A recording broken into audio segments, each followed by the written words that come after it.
জানাই অনেক শুভেচ্ছা ও ভালোবাসা। আমাদের দৈত্য উচ্চারণে কবিগুরু রবীন্দ্রনাথ ঠাকুরের ভুল স্বর্গ। শুরু করছি ভুল স্বর্গ। লোকটি নেহাত বেকার ছিল, তার কোনো কাজ ছিল না, কেবল সব ছিল নানা রকমের ছোট ছোট কাঠের চৌকোয় মাটি ঢেলে তার উপরে সে ছোট ছোট ঝিনুক সাজানো। দূর থেকে দেখে মনে হতো যেন একটা এলোমেলো ছবি, তার মধ্যে পাখির ঝাঁক কিংবা এবড়ো খেবড়ো মাঠ, সেখানে গড়ে চলছে, কিংবা উঁচু নিচু পাহাড়, তার গা দিয়ে ওঠা বুঝি ঝর্ণা হবে কিংবা পানি চলা পথ। বাড়ির লোকের কাছে তার লাঞ্ছনার সীমা ছিল না। মাঝে মাঝে পণ করত পাগলামি ছেড়ে দেবে, কিন্তু পাগলামি তাকে ছাড়ত না। কোনো কোনো ছেলে আছে সারা বছর পড়ায় ফাঁকি দেয়, অথচ পরীক্ষায় খামোখা পাশ করে ফেলে। এর সেই দশা হলো, সমস্ত জীবনটা অকাজে গেল, অথচ মৃত্যুর পর খবর পেলে যে তার স্বর্গে যাওয়া মঞ্জুর। কিন্তু নিয়তি স্বর্গের পথেও মানুষের সঙ্গ ছাড়ে না। দুধগুলো মার্কা ভুল করে তাকে এজলোকে স্বর্গে রেখে এল। এই স্বর্গে আর সবই আছে, কেবল অবকাশ নেই। এখানে পুরুষেরা বলছে হাঁপ ছাড়বার সময় কথা, মেয়েরা বলছে চললো ভাই, কাজ রয়েছে পরে। সবাই বলে সময়ের মূল্য আছে, কেউ বলে না সময় অমূল্য। আর তো মানা যায় না বলে সবাই আক্ষেপ করে আর ভারী খুশি পায়। খেতে খেতে হয়রান হলো এই নালিশটাই সেখানকার সঙ্গী। এ বেচারা কোথাও ভাত পায় না, কোথাও খাপ খায় না, রাস্তায় অন্যমনস্ক হয়ে চলে, তাতে ব্যস্ত লোকে পথ আটক করে। চাদরটি পেতে যেখানে আরাম করে বসতে চায়, শুনতে পাই সেখানেই ফসলের ক্ষেত, বীজ পোতা হয়ে গেছে। কেবলই উঠে যেতে হয়, সরে যেতে হয়। ভারী এক ব্যস্ত মেয়ে স্বর্গের উৎস থেকে রোজ জল নিতে আসে। পথের ওপর দিয়ে সে চলে যায় যেন সেতারের দ্রুত তালের গতের মতো।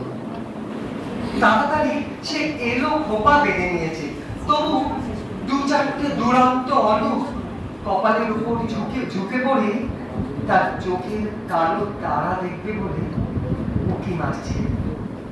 স্বর্গীয় বেকার মানুষটি এক পাশে দাঁড়িয়েছিল, চঞ্চল ঝর্ণার ধারে তমাল গাছটির মধ্যে স্থির। জানলা দিয়ে বৃক্ষকে দেখে রাজকন্যার যেমন দয়া হয়, একে দেখে মেয়েটির তেমনি দয়া হলো। আহা, তোমার হাতে বুঝি কাজ নেই? নিঃশ্বাস ছেড়ে বেকার বললে, কাজ করবো তার সময় নেই। মেয়েটি ওর কথা কিছুই বুঝতে পারবে না, বললে, আমার হাত থেকে কিছু কাজ নিতে চাও? বেকার বললে, তোমার হাত থেকে কাজ নেব বলে দাঁড়িয়ে আছি। কি কাজ দেব? তুমি যে ঘোড়া কাঁধে করে জল তুলে নিয়ে যাও, তারই একটি যদি আমাকে দিতে পারো। ঘোড়া নিয়ে কি হবে? জল তুলবে? না, আমি তার গায়ে চিত্র করব। মেয়েটি বিরক্ত হয়ে বললে, আমার সময় নেই, আমি চললুম। কিন্তু বেকার লোকের সঙ্গে কাজের লোক পারবে কেন? রোজ ওদের উৎসতলায় দেখা হয়, আর রোজ সে একই কথা। তোমার কাঁধের একটি ঘোড়া দাও, আমি তাতে চিত্র করব। শেষমেশ হার মানতে হলো, ঘোড়া দিয়ে সেইটিকে ধীরে ধীরে বেকার আঁকতে লাগলো কত রঙের পাক, কত লেখা দিয়ে। আঁকা শেষ হলে মেয়েটি ঘোড়া তুলে ধরে ঘুরিয়ে ঘুরিয়ে দেখলে। গরু পাঠিয়ে জিজ্ঞাসা করলে, এর মানে? বেকার লোকটি বললে, এর কোনো মানে নেই। ঘোড়া নিয়ে মেয়েটি বাড়ি গেল। সবার চোখের আড়ালে বসে সেটি সে নানা আলোতে নানা রকমে ফেরিয়ে ঘুরিয়ে দেখল। রাতে থেকে থেকে বিছানা ছেড়ে উঠে দীপ জেলে চুপ করে বসে সেই চিত্রটা দেখতে লাগলো। তার বয়সে এই সে প্রথম এমন কিছু দেখেছে যার কোনো মানে নেই। তারপর দিন যখন সে উৎসবতা এলো, তখন তার দুটি পায়ের ব্যস্ততায় একটু যেন বাঁধা পড়েছে।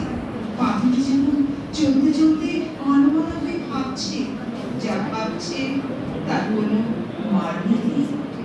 সেদিনও বেকার মানুষ এক পাশে দাঁড়িয়ে। মেয়েটি বললে, কি চাও? সে বললে, তোমার হাত থেকে আরো কাজ চাই। কি কাজ দেব? যদি রাজি হও, রঙিন সুতো বুনে বুনে তোমার বেনি বাঁধবার দড়ি তৈরি করে দেব। কি হবে? কিছুই হবে না। রঙিন নানা কাজ করা দড়ি তৈরি করল। এখন থেকে আয়না হাতে নিয়ে বেনি বাঁধতে মেয়ে অনেক সময় লাগে। কাজ করে থাকে, বেলা বয়ে যায়। এদিকে দেখতে দেখতে কিছু শারীরিক কাজের মধ্যে বড় বড় ভাগ করতে লাগলো। কান্নায় আর গানে সেই ভাব ভরে উঠল। স্বর্গীয় প্রবীণেরা বড় চিন্তিত হলো। সভা ডাকলে তারা বললে, এখানকার ইতিহাসে কখনো এমন ঘটেনি। স্বর্গের দূত এসে অপরাধ স্বীকার করবে। সে বললে, আমি ভুল লোককে ভুল স্বর্গে এনেছি। ভুল লোকটিকে সভায় আনা হলো। তার রঙিন পাগড়ি আর কোমরবন্ধের বাহাত দেখেই সবাই বুঝলে ভীষণ ভুল হয়েছে। সভাপতি তাকে বললে, তোমাকে পৃথিবীতে ফিরে যেতে হবে। সে তার রঙিন ঝুড়ি আর তুড়ি কোমরে বেঁধে হাম ছেড়ে বললে, তবে চললুম। মেয়েটি এসে বললে, আমিও যাব। প্রবীণ সভাপতি কেমন কেমন অন্যমনস্ক হয়ে গেল। এই সে প্রথম দেখলে এমন একটা কাণ্ড, যার কোনো মানে নেই।